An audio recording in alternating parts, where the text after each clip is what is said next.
And I see this coming from the youth in particular. Anything AI generated will just be incredibly lame. You're listening to With AI FM. Hi everyone, welcome to Creatives with AI. I'm your host Lena Robinson, and today we're going to be talking to a chap that I've known for about a year or so.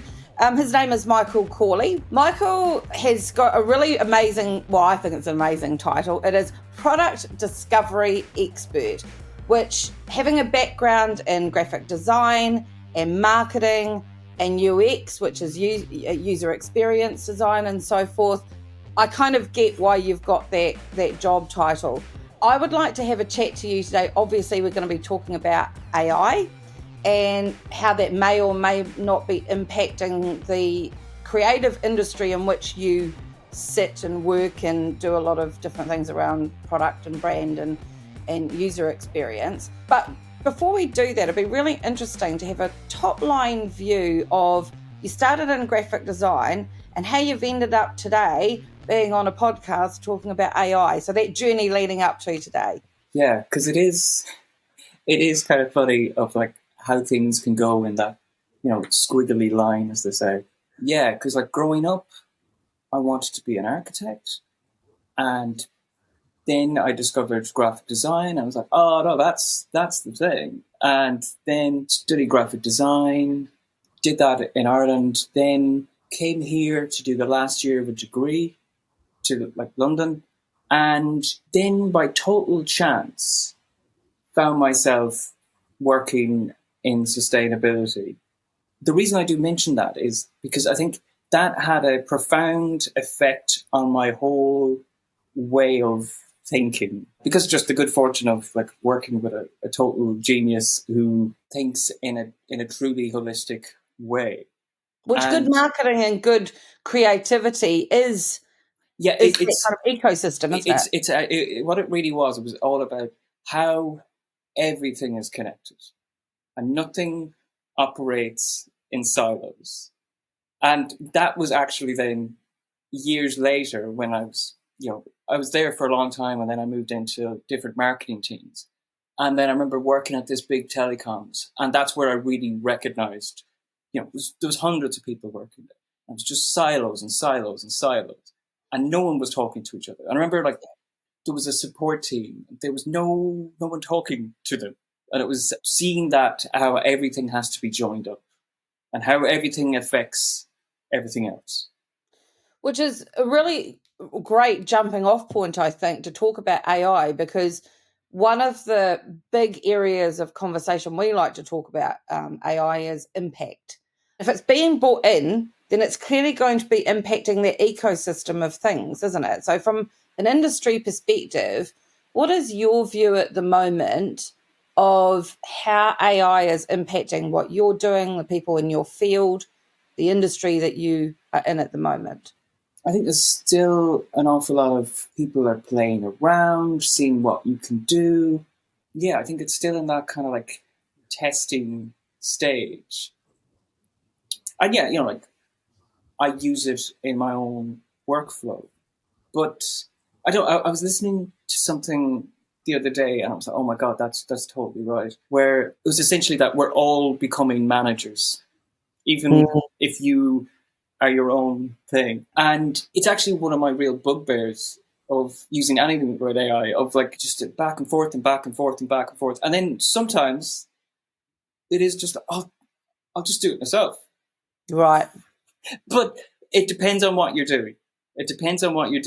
But I think there is that little bit of management. But it very much, I think it always comes back to the use case. What do you do? What do you need it for?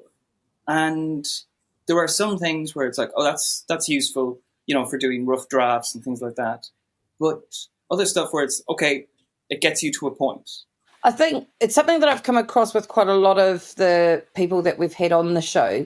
It seems that the sweet spot is where the human and the technology, the AI meets, is where the good stuff comes out of it. I agree with you. Like there are moments where, I don't need to use AI at all. And I go, well, I think I've got this. I'm fine. I know what But there's moments where I think, I'd like to maybe research for a lot of things for me is where AI comes hugely in handy.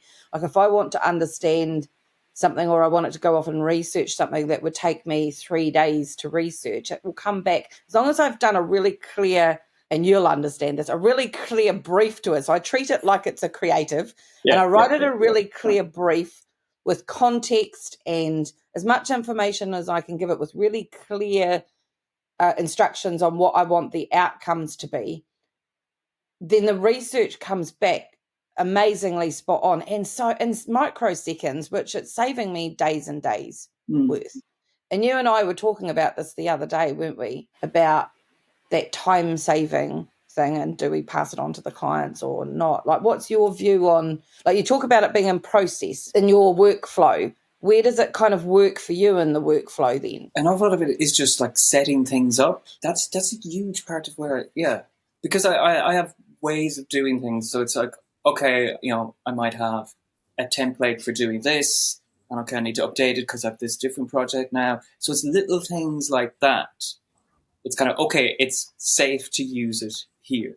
And I think on those sort of things, it's fine.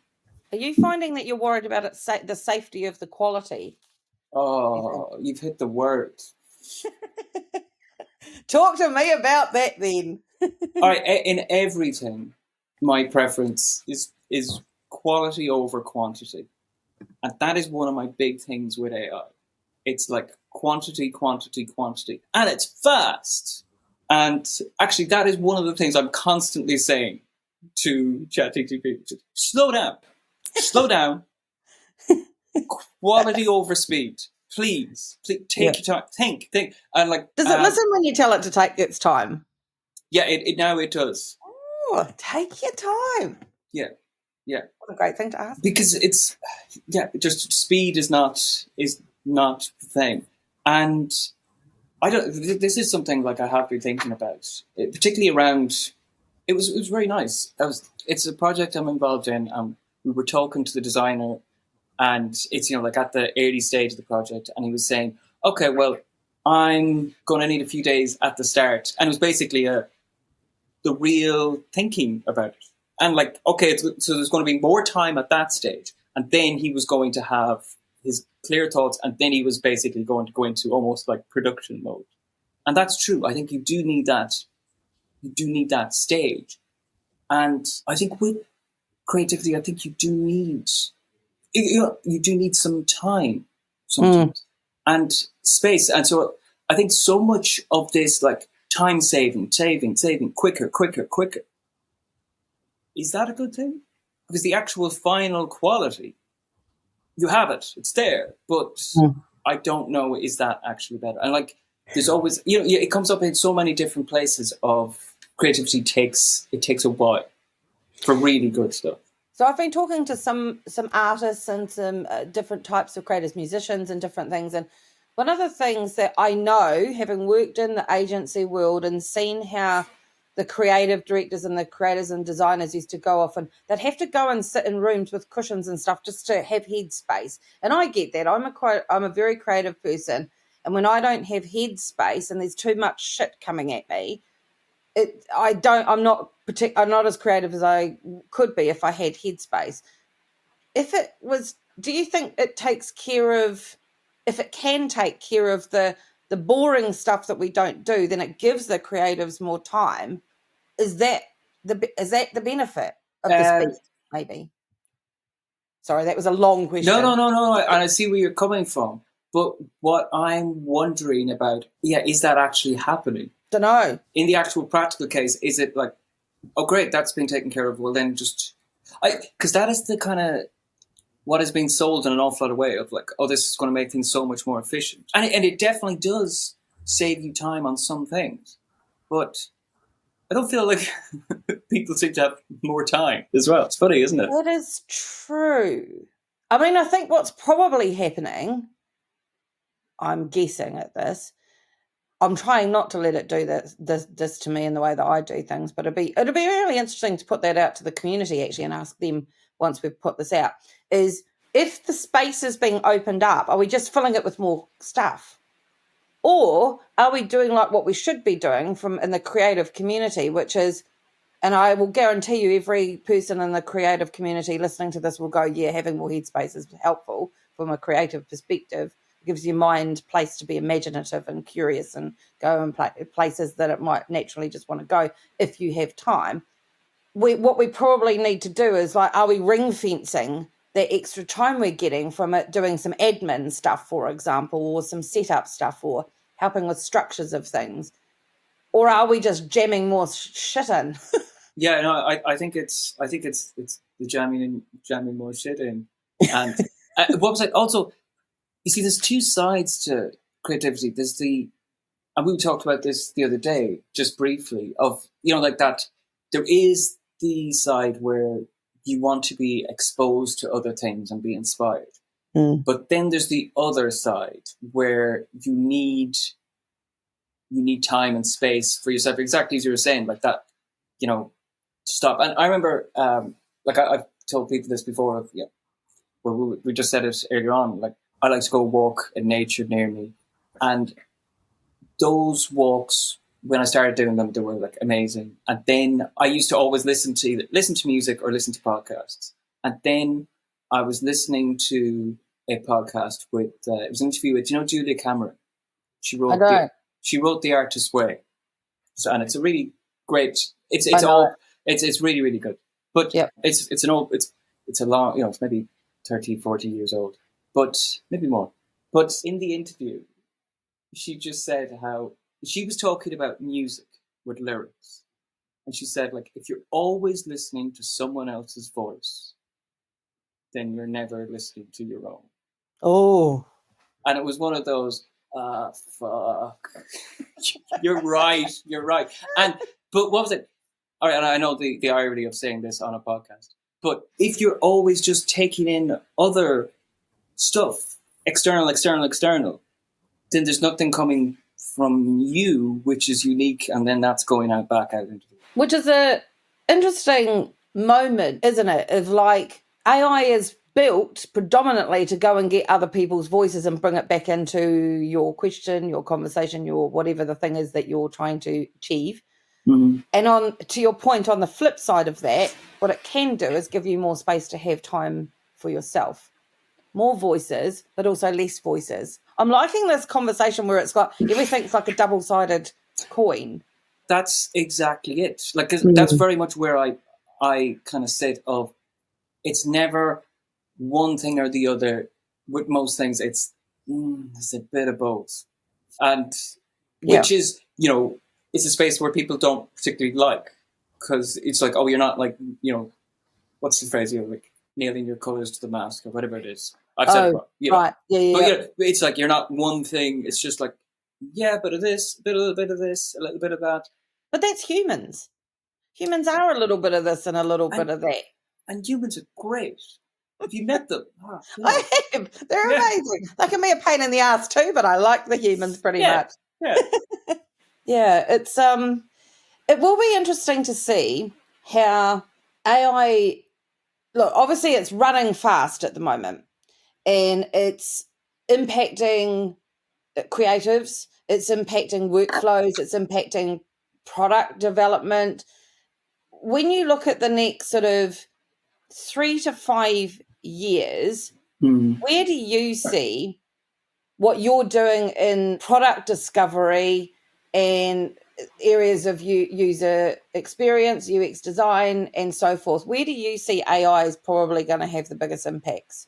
I think, it will be just incorporated into the workflow. And, like some products already do a little bit, but there's still that, like, just discerning human aspect which is needed. Because it's one thing that, we talked about this before, of like, sometimes just because you're always given an answer doesn't mean it's the right answer or there is an answer. And that is one of the things I find quite frustrating about using AI, that it never says, actually, no, it's true. I'm wrong. Apparently, Claude has started to do this, which I really like. It sometimes now apparently will give the answer, I don't know. Oh, I love that. Oh, I love that. And I don't know is such a valid answer. I have so much respect for people who say, I don't know, but we can go find out. And that's very much, like what I do. Like, I kind of feel this, or this feeds into AI, I guess, as well. Of like, there's almost like a fetish around data right now. It's just data and collect more and more and more. No idea what it means, but we'll collect it. Like, even head of data at a startup that I used to work at, we had a good chat about this, and he said, like, companies, like, he does advise companies now, like, why are you getting all this? You're not using it. You don't need it. Like, this is just, it's actually making things way more confusing. I like that. There's a fetish around data. I do agree. Data tells you lots of what's, but it doesn't tell you why. It doesn't tell you why, which is interesting because for me, in all the work I've done over the years, the why is the most important question. To understand how to, I don't want to use this in a really fluffy way of to inspire, to influence, to engage. We kind of, how was I going to put that? Yeah, we need to ask why. We need to understand the why in order to do those amazing things, to inspire and engage and influence and, impact even. Yeah, completely. I wonder if in time, well, if Claude's doing it, then ChatGPT is probably going to do it as well. Like being okay to leave something as a question mark because they don't actually know, rather than shoehorning, well, we think this is the best answer as much as we know, which kind of isn't really the answer, is it? Sorry about that, everybody. We had a little bit of a technical glitch, so we're going to have to pick up the conversation from where we were before. We were discussing the impact on process and job roles and skill sets and things moving into the next sort of 3 to 5 years, especially around product and the creative around that. So let's kind of pick that up there, Michael, where we were talking about what your view is on the impact that it's going to have in the next 3 to 5 years on the industry. Okay, I'm going to take this on a different, because the thing that everyone is, focusing on is, jobs and all that sort of thing. I think in the short term, there is going to be everyone is just cutting. And I've even heard of it already in a different world of, I think it was something to do with some financial institute who had, we've got all this incredible AI doing all this stuff. And then there was no one to manage it. And then they actually weren't able to do anything with it. So now we're having to hire back in people. Did they get rid of a whole lot of people because of it? Yeah, they got rid of a load of all these people. And then they were like, we don't know what we're doing here. We've no quality that's control. A dick move anyway, isn't it? Yeah, exactly.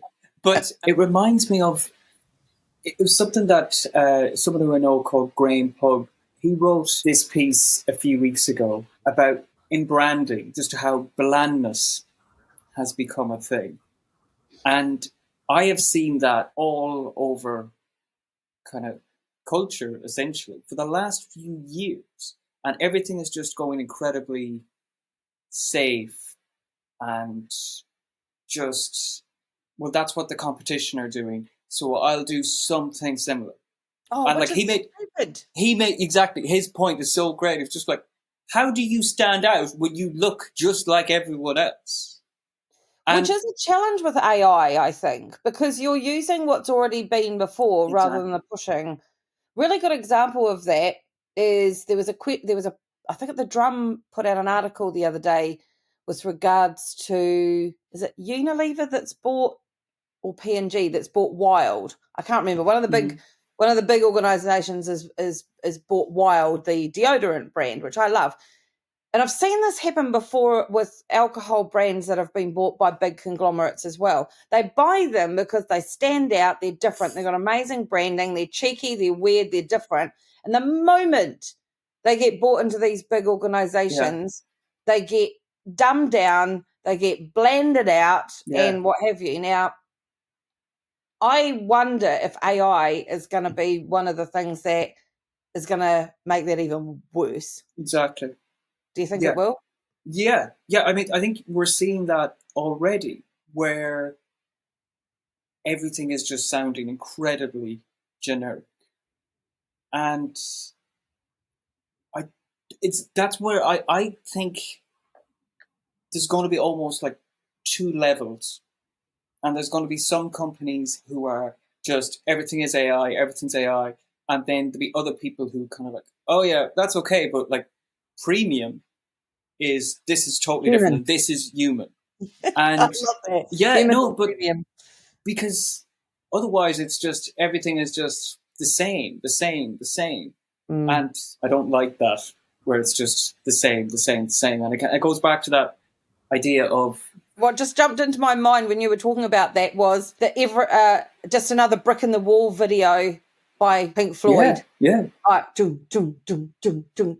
It's that, isn't it? Yeah, that's what I think it is so important of that more of the same. That just doesn't get our attention afterwards. So I think what will happen is so much of this is just being driven by kind of capitalism to a degree, well, to a huge degree, where everything's just like, oh, what can we do cheaper and quicker? But productivity, efficiency. It goes back to that. I'm sure you've seen it. Like it was the triangle, and it was cheap, fast, and good. Was that what it was? Yeah, was like, you can only choose two. Cheap, fast, and quality. I think it is. Yeah, or something like that, but you could choose two. Yeah. Which do you want? And I think that's where we are with this as well, where it's like, and again, so everyone is just kind of banking on fast, get it out there. But I think there is this, almost, like I said, like that kind of like two levels. Yeah. And also because we are very much in the hype stage right now. Like, wow. Like, I was talking to an AI expert. You probably want to get her on the show. Talking to an AI expert just last week, and all she was talking about was like the amount of hype is like ridiculous. But I can see, and especially to do with anything kind of creative and in culture, and I see this coming from the youth in particular, that it will come up that way, where, and it will seem very sudden, but it will make total sense of anything AI generated will just be incredibly lame. Interesting. And it's just like, oh, you're using AI.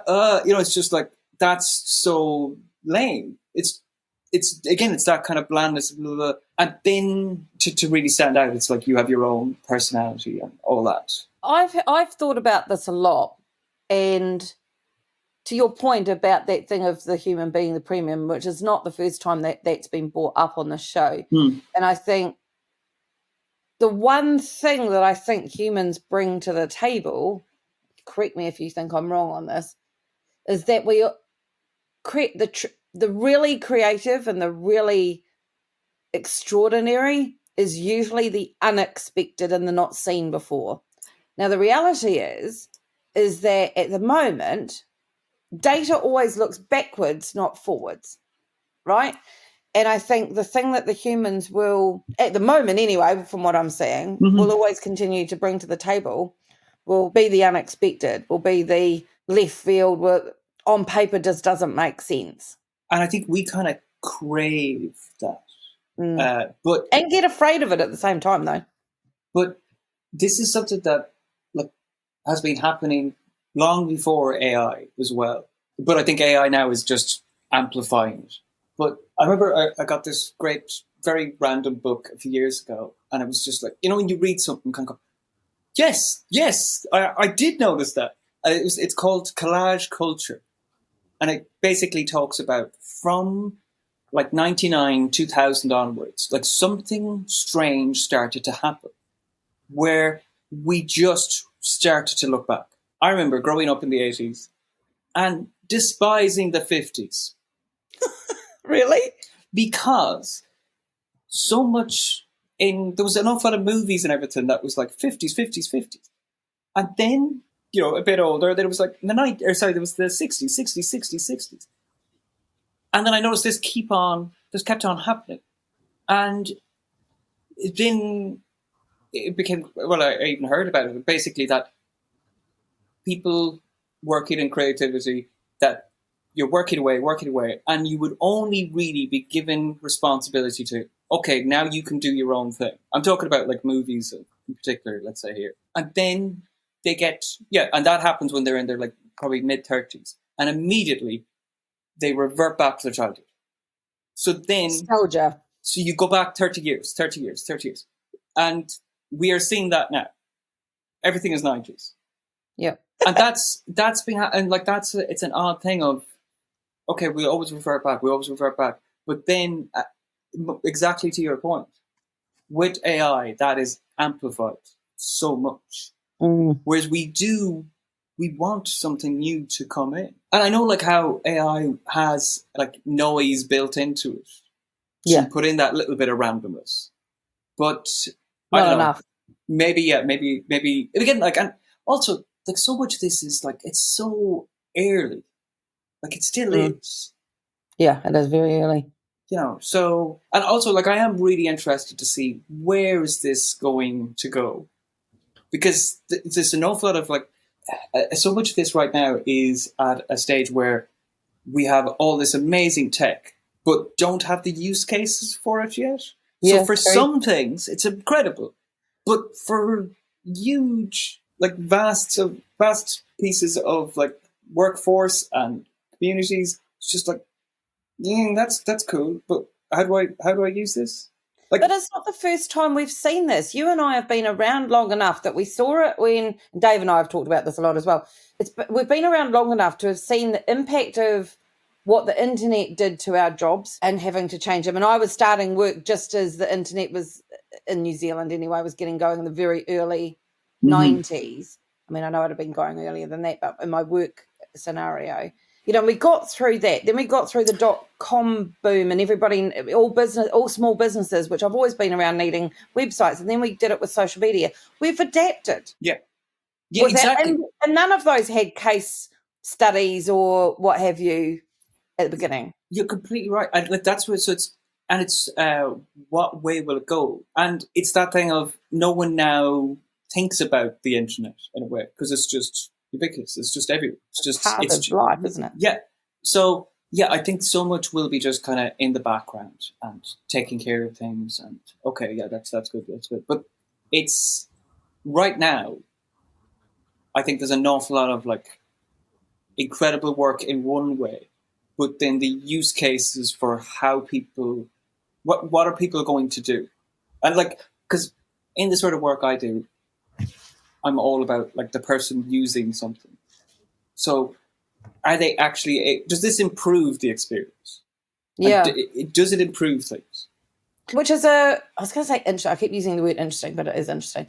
Which is interesting when it comes to things like when you talk about the fact that everybody thinks it's a new thing, but actually when you look at the fact that chatbots on websites, they've been there for over a decade that I've noticed, probably longer, you'll probably know better than timing on that as well.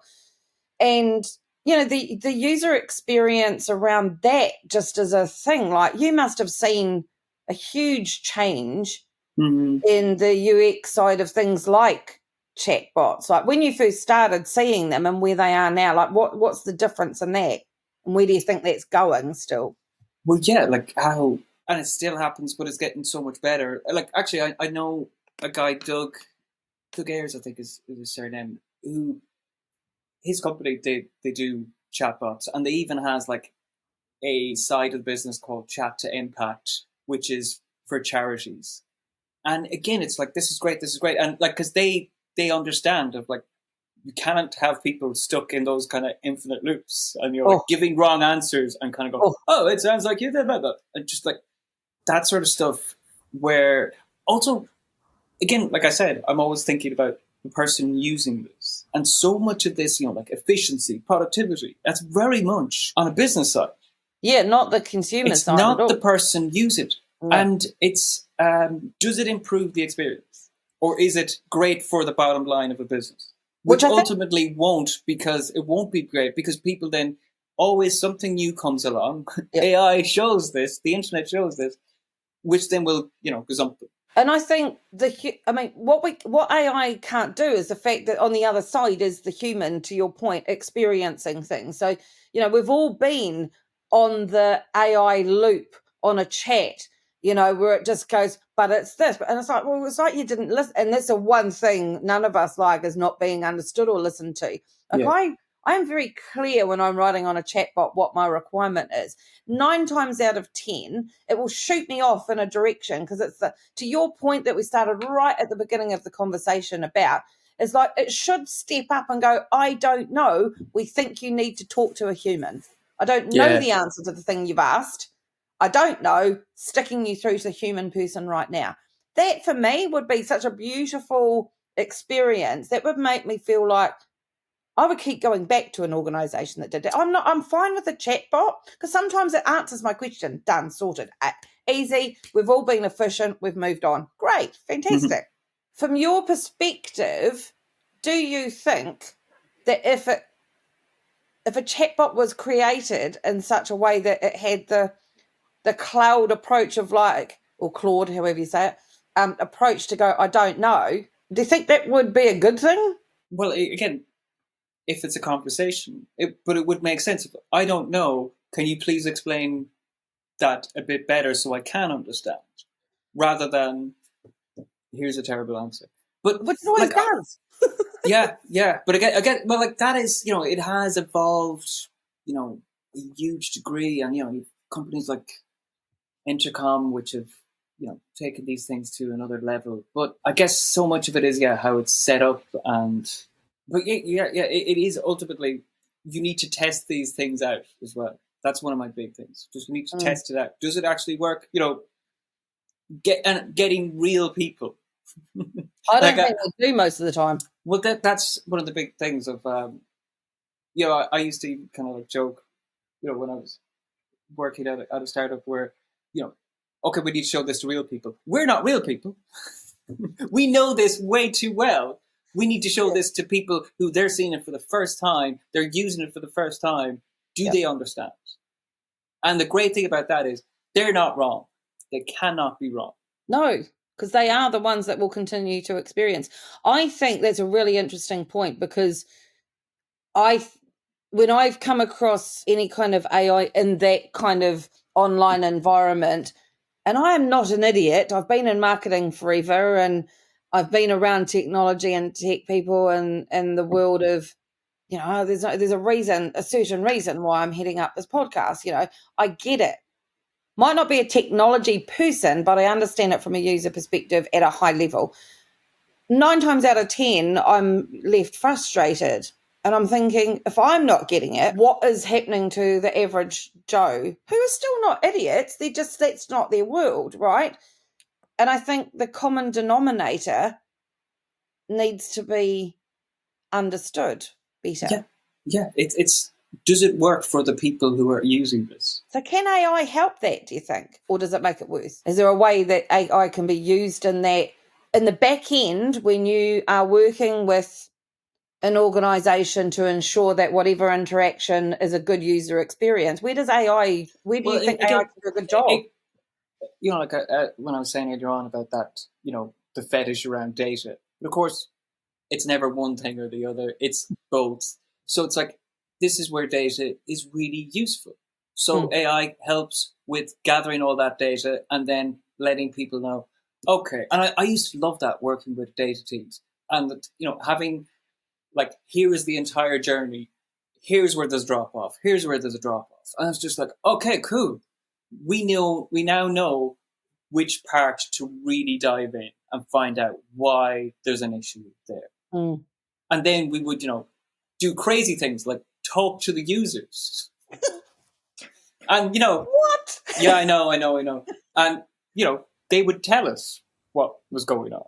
And, and we would see them using it and see where they're getting confused, and just like, oh yeah, okay. And it's that thing of, like, it's not just, the founder's, child doesn't think it's right or whatever, or, it's like, no, here are the real people using it. And it's not just one person. We're seeing this, you see the theme over and over again.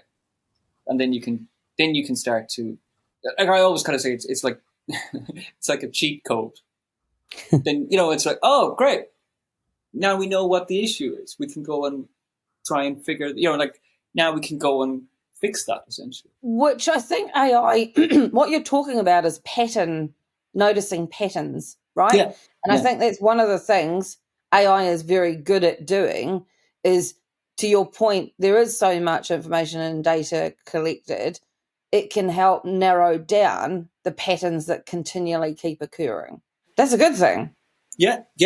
I guess the only thing with AI right now, and I don't know how they ever get around, it's very good at certain things. Like I do really question the whole idea of like, calling it intelligent, because it's only intelligent in a certain way.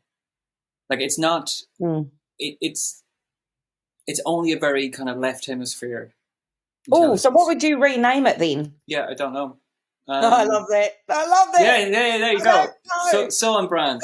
It goes back again, like a company that knows how to do these things well. How smart, Apple was, and even Amazon. Like with Siri with Alexa. Of like having that. Okay, let's make it more human in a way.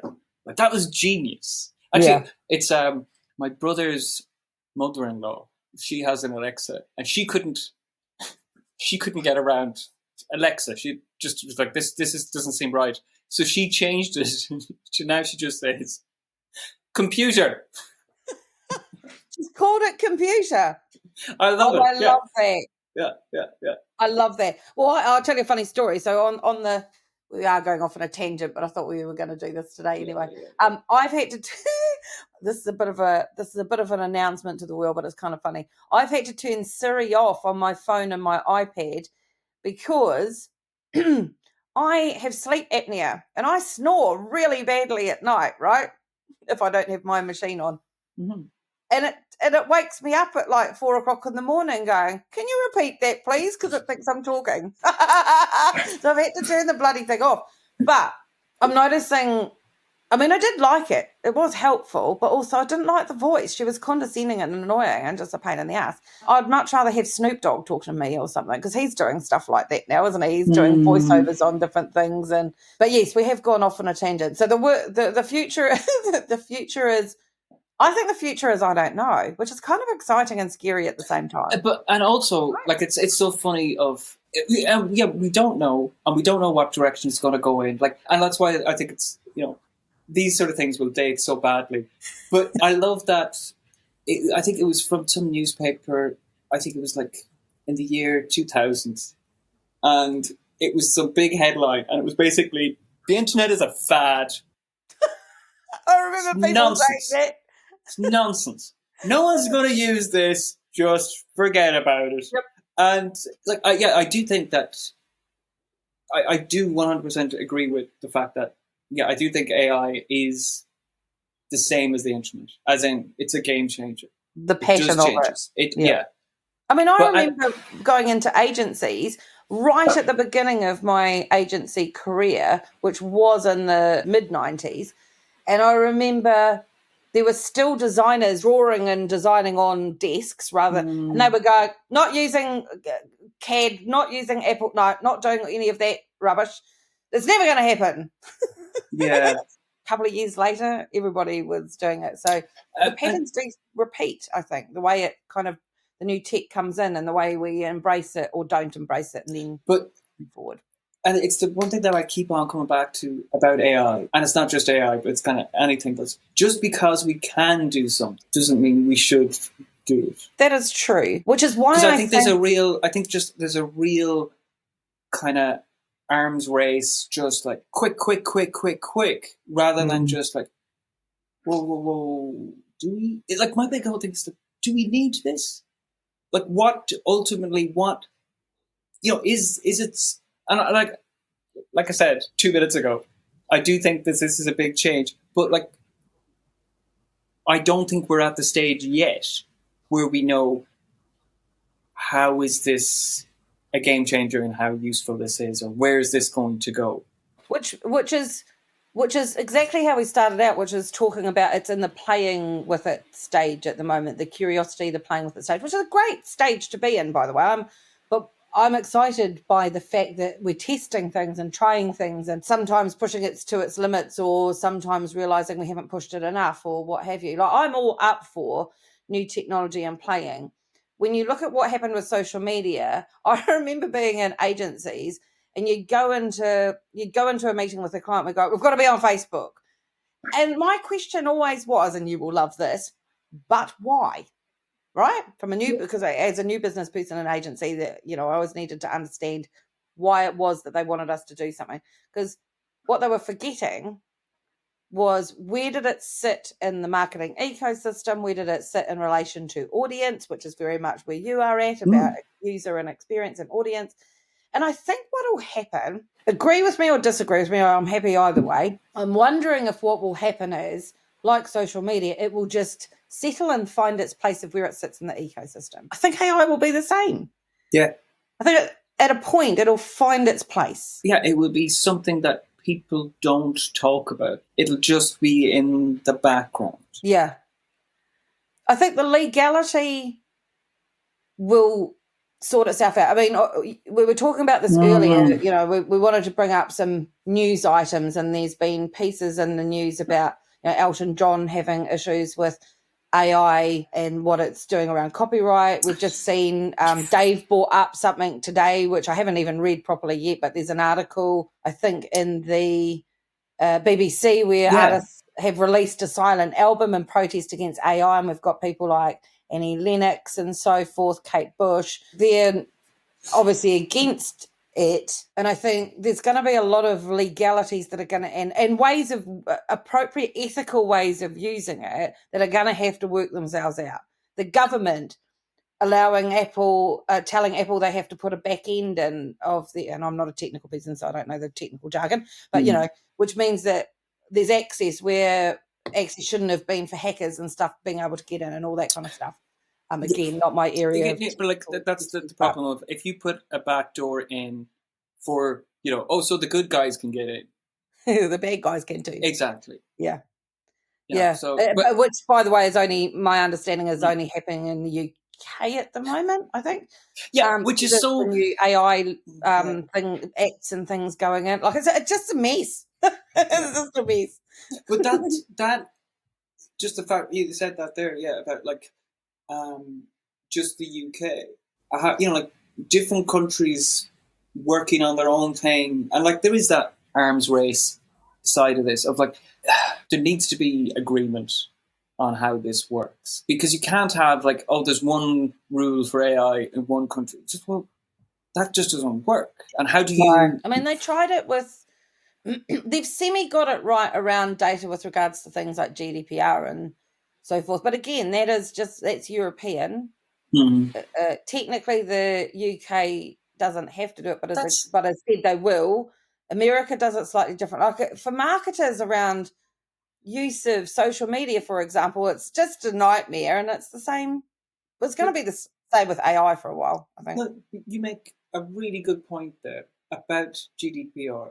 About that had to come in because there was all that data scraping going on. It was like the Wild West for a few years until everyone realized, wait a second, this is totally unreal. And then they had to bring in GDPR, which is a horrible experience. I know. Right? So now, is the same thing going to happen with AI? Where it's going to be, now we are in Wild West, and then in a few years' time, there's going to be all this kind of like, what's... Yeah. Well, the good place to find some of that kind of information out about what's going to happen from a legal perspective is our other show, which is The Law with AI. Nice More's coming on that kind of stuff, because that's definitely not my area of expertise. But I do see a similar pattern emerging as what happened with social. What happened? I mean, I remember there needed to be policies written about how to do stuff on the website. Then there were policies that had to be very clear in organisations, which I have written, by the way, on how an organisation like the agencies, how they would do it, use social media, and how an organisation had to, people that were doing it had to behave and so forth. And I've had to write it for clients as well. I think the same will happen with AI. It's got to, I think. But going back to that other story that you mentioned about, all the artists. Oh, the basically album. kind of- yeah.